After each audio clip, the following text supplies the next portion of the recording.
وَلَقَدْ صَدَقَكُمُ اللَّهُ وَعْدَهُ إِذْ تَحُسُّونَهُم بِإِذْنِهِ حَتَّى إِذَا فَشِلْتُمْ وَتَنَازَعْتُمْ فِي الْأَمْرِ وَعَصَيْتُم مِّن بَعْدِ مَا أَرَاكُم مَّا تُحِبُّونَ مِنكُم مَّن يُرِيدُ الدُّنْيَا وَمِنكُم مَّن يُرِيدُ الْآخِرَةَ ثُمَّ صَرَفَكُمْ عَنْهُمْ لِيَبْتَلِيَكُمْ وَلَقَدْ عَفَا عَنكُمْ وَاللَّهُ ذُو فَضْلٍ عَلَى الْمُؤْمِنِينَ إِذْ تُصْعِدُونَ وَلَا تَلْوُونَ عَلَى أَحَدٍ وَالرَّسُولُ يَدْعُوكُمْ فِي أُخْرَاكُمْ فَأَثَابَكُمْ غَمًّا بِغَمٍّ لِكَيْ لَا تَحْزَنُوا عَلَى مَا فَاتَكُمْ وَلَا مَا أَصَابَكُمْ وَاللَّهُ خَبِيرٌ بِمَا تَعْمَلُونَ۔ ان آیات کریمہ کا ترجمہ یہ ہے، اور اللہ نے یقیناً اس وقت اپنا وعدہ پورا کر دیا تھا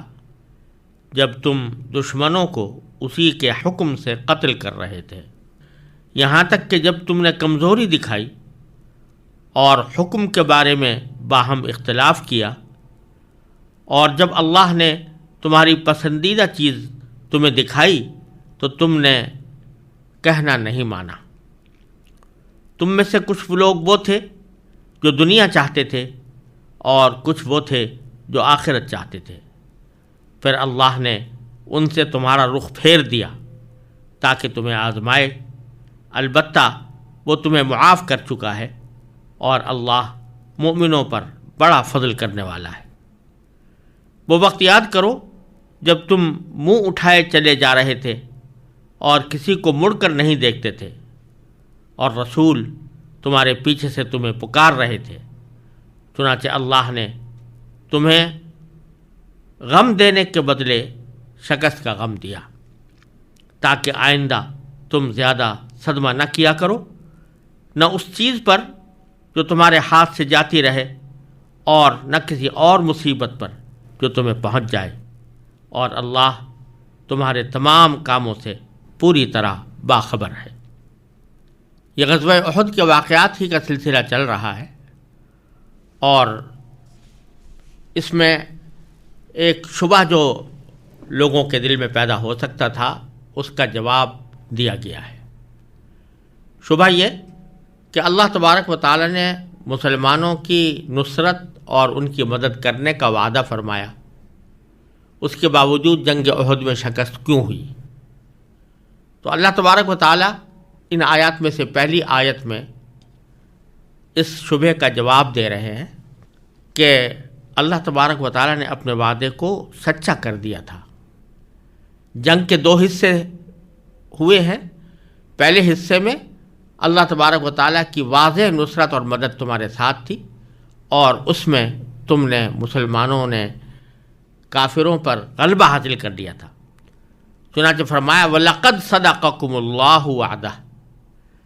اور اللہ نے یقیناً اس وقت اپنا وعدہ پورا کر دیا تھا، اذ تحسونہم، جب کہ تم ان کافروں کو قتل کر رہے تھے، بِإِذْنِهِ، اللہ تعالیٰ کی اجازت سے، اللہ تعالیٰ کے حکم سے۔ چنانچہ غزوہ احد کے پہلے حصے میں مسلمانوں کو واضح فتح مندی حاصل ہوئی تھی، اور جو مقابلے ہوئے ان میں سے اکثر میں مسلمان غالب آئے اور کافر قتل ہوئے، لیکن بعد میں جو دکھ پیش آیا اس کی وجہ اللہ تبارک و تعالیٰ آگے فرماتے ہیں حتیٰ اذا فشلتم، یہاں تک کہ جب تم نے کمزوری دکھائی، وتنازعتم فی الامر، اور تم نے حکم کے بارے میں باہم اختلاف کیا۔ اس سے اشارہ ہو رہا ہے اس بات کی طرف کہ جو غزوہ احد کے موقع پر اللہ تبارک و تعالیٰ نے تیر اندازوں کا دستہ مقرر فرمایا تھا، اس دستے نے اپنی جگہ چھوڑ دی تھی، چند افراد کے سوا باقی تمام حضرات یہ دیکھ کر کہ کفار بھاگ چکے ہیں، میدان خالی ہے اور مال غنیمت لوگ جمع کر رہے ہیں، تو اس مال غنیمت کو جمع کرنے کے شوق میں ایک بڑی تعداد نے اس ٹیلے سے اپنی جگہ چھوڑ دی تھی۔ تو یہ کمزوری تھی جو دکھائی گئی، اس کو اللہ تبارک فرما رہے ہیں کہ یہاں تک کہ جب تم نے کمزوری دکھائی، وہ تنازعتم فی الامر، اور حکم کے بارے میں باہم اختلاف کیا، یعنی رسول کریم سرور دو عالم صلی اللہ علیہ وسلم نے جو حکم دیا تھا کہ اس ٹیلے پر ہر حالت میں جمے رہنا، اس کے بارے میں دو رائیں ہو گئی، اور واضح ارشاد کے باوجود بہت سے حضرات نے اس کی یہ تعویل کی کہ رسول کریم صلی اللہ علیہ وسلم کا منشا یہ تھا کہ جب تک جنگ جاری رہے اس وقت تک یہاں پر مہر رہو، اور جب جنگ ختم ہو جائے تو وہ حکم اب نافذ نہیں ہے، جبکہ ان کے امیر یعنی حضرت عبداللہ بن جبیر رضی اللہ تعالی عنہ نے ان کو سمجھایا کہ رسول کریم صلی اللہ علیہ وسلم کا حکم ماننا ہم پر واجب ہے، اور آپ نے یہ فرمایا تھا کہ کسی بھی حالت میں تم اس ٹیلے کو نہ چھوڑنا، تو جب تک رسول کریم صلی اللہ علیہ وسلم کی طرف سے اجازت نہ مل جائے اس وقت تک ٹیلے کو نہیں چھوڑنا چاہیے، اور خود وہ اپنے چند ساتھیوں کے ساتھ وہیں پر جمے بھی رہے۔ اور دوسرے حضرات نے ان سے اختلاف کیا اور کہا کہ اصل میں حکم کی وجہ تو یہ تھی کہ جنگ ہو رہی تھی، اور جب جنگ ختم ہو گئی اور کفار لوٹ گئے تو اب وہ علت باقی نہیں رہی جس کی وجہ سے آپ نے یہ حکم دیا تھا۔ تو یہ اس تنازع اور اس اختلاف کی طرف اشارہ فرمایا کہ وَتَنَازَعْتُمْ فِي الْأَمْرِ، تم نے حکم کے بارے میں باہم اختلاف کیا، وَعَصَيْتُمْ، اور تم نے کہنا نہیں مانا، یعنی اپنے امیر کا کہنا نہیں مانا۔ عبداللہ بن جبیر رضی اللہ تعالیٰ عنہ، جن کو اللہ تبارک و تعالیٰ کے حکم سے رسول کریم صلی اللہ علیہ وسلم نے ان پر امیر مقرر فرمایا تھا، تو اس کی اطاعت واجب تھی، لیکن تم نے ان کا کہنا نہیں مانا۔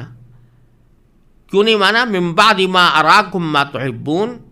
بعد اس کے کہ اللہ تبارک و تعالیٰ نے تمہاری پسندیدہ چیز تمہیں دکھائی، یعنی وہاں ٹیلے پر سے نظر آیا کہ کفار مال غنیمت چھوڑ کر بھاگے ہیں اور مسلمان اس مال غنیمت کو اکٹھا کر رہے ہیں، تو وہ تمہیں دکھائی اللہ تعالیٰ نے، تو اس کو دیکھنے کے نتیجے میں تم نے اس حکم کو قبول نہیں کیا جو تمہارا امیر تمہیں دے رہا تھا کہ تمہیں اس ٹیلے کو چھوڑنا نہیں چاہیے۔ اس وجہ سے یہ ساری آزمائش پیش آئی۔ چنانچہ فرمایا کہ منکم من یرید الدنیا، تم میں سے کچھ لوگ تو وہ تھے جو دنیا چاہتے تھے۔ اس سے اشارہ انہی حضرات کی طرف ہے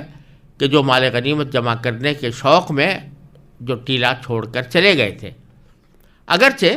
جیسا پہلے کہا جا چکا ہے مال غنیمت کو جمع کرنا کوئی گناہ کا کام نہیں تھا، اور اس کو محض دنیا طلبی پر بھی محمول کرنا درست نہیں ہے، کیونکہ بالآخر ان صحابہ کرام کو چاہے وہ مال غنیمت جمع کرنے میں شامل ہوتے یا نہ ہوتے ان کا حصہ ضرور ملتا، لیکن ان کے مقام بلند کے یہ بات منافی تھی کہ وہ مال غنیمت کے شوق کو ترجیح دے کر اپنے امیر کا حکم نہ مانیں۔ اس لیے آپ نے یہ فرمایا کہ منکم من یرید الدنیا، تم میں سے کچھ لوگ وہ تھے جو دنیا چاہتے تھے۔ یہ تمہارا مال غنیمت کی طرف لپکنا یہ تمہارے مقام بلند کے خلاف تھا، اور یہ دنیا طلبی اس کا ظاہر یہی تھا کہ تم دنیا طلبی کر رہے ہو۔ وَمِنْكُمْ مَنْ يُرِيدُ الْآخِرَةَ، اب تم میں سے کچھ لوگ وہ تھے جو آخرت چاہتے تھے، اور اس سے اشارہ ان حضرات کی طرف ہے جو عبداللہ بن جبیر رضی اللہ تعالیٰ عنہ کے ساتھ ثابت قدم رہے، اور انہوں نے کسی حالت میں بھی ٹیلا چھوڑنا گوارا نہیں کیا، یہاں تک کہ وہ شہید ہوئے، اسی ٹیلے کے اوپر شہید ہوئے۔ چنانچہ فرمایا کہ ثم صرفکم عنہم، پھر اللہ نے ان سے تمہارا رخ پھیر دیا، یعنی کافروں سے تمہارا رخ پھیر دیا، کہ شروع میں تم کافروں پر غالب آ رہے تھے، ان کو قتل کر رہے تھے، ان کو شکست سے دوچار کر رہے تھے، لیکن اس واقعے کے نتیجے میں اللہ تبارک و تعالی نے تمہارا رخ ان سے پھیر دیا، یعنی اب جنگ کا پانسا پلٹ گیا۔ یہ کیوں کیا؟ لیبتلیکم، تاکہ تمہیں آزمائے، کہ اپنی غلطی کے نتیجے میں جو یہ شکست پیش آئی اس کو ایک آزمائش سے تعبیر فرمایا کہ تمہاری آزمائش تھی، اور اس آزمائش کے طور پر اللہ تبارک و تعالی نے تمہیں اس صورتحال سے دو چار کیا کہ جنگ کا پانسا پلٹ گیا، لیکن ساتھ ہی بڑے واضح الفاظ میں اللہ تبارک و تعالیٰ نے فرمایا وَلَقَدْ عَفَا عَنْكُمْ، البتہ اب وہ یقیناً تمہیں معاف کر چکا ہے۔ تھی تو یہ غلطی اور اچھی خاصی سنگین غلطی تھی، لیکن اللہ تبارک و تعالیٰ نے صحابہ کرام کے مقام اور مرتبے کے مطابق اللہ تبارک و تعالیٰ نے ان کے ساتھ یہ معاملہ فرمایا کہ اس غلطی کو معاف فرما دیا، وَلَقَدْ عَفَا عَنْكُمْ، اور ساتھ ہی یہ اعلان فرمایا کہ وَاللَّهُ ذُو فَضْلٍ عَلَى الْمُؤْمِنِينَ، اور اللہ مومنوں پر بڑا فضل کرنے والا ہے۔ اس میں اشارہ اس بات کی طرف بھی ہے کہ اگر ایک انسان بحیثیت مجموعی اللہ تبارک و تعالیٰ کے اوپر ایمان کے تقاضوں پر عمل کر رہا ہو اور اپنی سی کوشش رکھتا ہو کہ وہ اللہ تبارک و تعالیٰ کے احکام پر پورا عمل کرے، اور پھر کبھی اس سے غفلت و غلطی ہو جائے تو اللہ تبارک و تعالیٰ اپنے فضل و کرم سے اس کو معاف فرما دیتے ہیں۔ چنانچہ فرمایا کہ اللہ تعالیٰ بڑا فضل کرنے والا ہے تمام مومنوں پر۔ تو یہاں پر مومنوں کا ذکر فرمایا، خاص طور پر ان صحابہ کرام کا ذکر نہیں کہ جن کو اللہ تبارک و تعالیٰ نے معاف کرنے کا پہلے اعلان فرمایا، بلکہ ایک عمومی حکم یہ بیان فرما دیا کہ اللہ تعالیٰ مومنوں پر بڑا فضل کرنے والا ہے۔ لہٰذا اگر ایمان کے ساتھ تم مجموعی طور پر اللہ تعالیٰ کے احکام کے مطابق زندگی گزار رہے ہو، لیکن کبھی غلطی ہو جائے اور اللہ تعالیٰ سے تم استغفار بھی کرو تو اللہ تعالیٰ تمہارے اوپر فضل کرنے والا ہے۔ پھر آگے اللہ تبارک و تعالیٰ نے نقشہ کھینچا ہے اس وقت کا جب مسلمانوں کو یکبارگی کافروں نے حملہ کر کے سراسیمہ کر دیا تھا، اور اسی حالت میں نبی کریم صلی اللہ علیہ وسلم کی شہادت کی خبر بھی مشہور ہو گئی تھی۔ تو بہت سے صحابہ کرام اس موقع پر میدان چھوڑ کر یہ سوچ کر روانہ ہو گئے تھے کہ جب رسول کریم صلی اللہ علیہ وسلم ہی تشریف فرما نہیں ہیں تو اب ہم لڑ کر کیا کریں گے، یہ سوچ کر وہ مدینہ منورہ کی طرف روانہ ہو گئے تھے۔ تو اس کا نقشہ اللہ تبارک و تعالیٰ کھینچ رہے ہیں کہ اذ تصعدون، وہ وقت یاد کرو جب تم منہ اٹھائے چلے جا رہے تھے، ولا تلوون علی احد، اور کسی کو مڑ کر نہیں دیکھتے تھے، والرسول یدعوکم فی اخراکم، اور رسول تمہارے پیچھے سے تمہیں پکار رہے تھے۔ اس وقت جب بہت سے مسلمان اس طرح میدان چھوڑ کر جانے لگے اور رسول کریم صلی اللہ علیہ وسلم پر حملہ شدید ہوا، چاروں طرف سے آپ کے اوپر تیر اندازی ہو رہی تھی، تو اس وقت رسول کریم صلی اللہ علیہ وسلم نے شروع میں آواز دی صحابہ کرام کو۔ تو جو قریب صحابہ کرام تھے وہ سرکار دو عالم صلی اللہ علیہ وسلم کی آواز پہچان کر آپ کے ارد گرد جمع ہو گئے اور انہوں نے بڑی جانبازی کا مظاہرہ فرمایا، جن میں حضرت صدیق اکبر بھی تھے، حضرت سعد بن ابی وقاص بھی تھے، حضرت طلحہ رضی اللہ تعالیٰ عنہ بھی تھے، حضرت ابو دجانہ رضی اللہ تعالیٰ عنہ بھی تھے۔ یہ سب حضرات رسول کریم صلی اللہ علیہ وسلم کے ارد گرد جمع ہو کر پوری طرح جانبازی سے دفاع کرتے رہے۔ لیکن بہت سے صحابہ کرام جو میدان جنگ چھوڑ کر نکل کھڑے ہوئے تھے، ان کو بظاہر آواز سرکار دو عالم صلی اللہ علیہ وسلم کی نہیں آئی، یا اگر آئی ہو تو انہوں نے پہچانا نہیں کہ یہ رسول کریم صلی اللہ علیہ وسلم کی آواز ہے۔ اس واسطے وہ بدستور مدینہ منورہ کی طرف روانہ رہے اور انہوں نے پیچھے مڑ کر نہیں دیکھا۔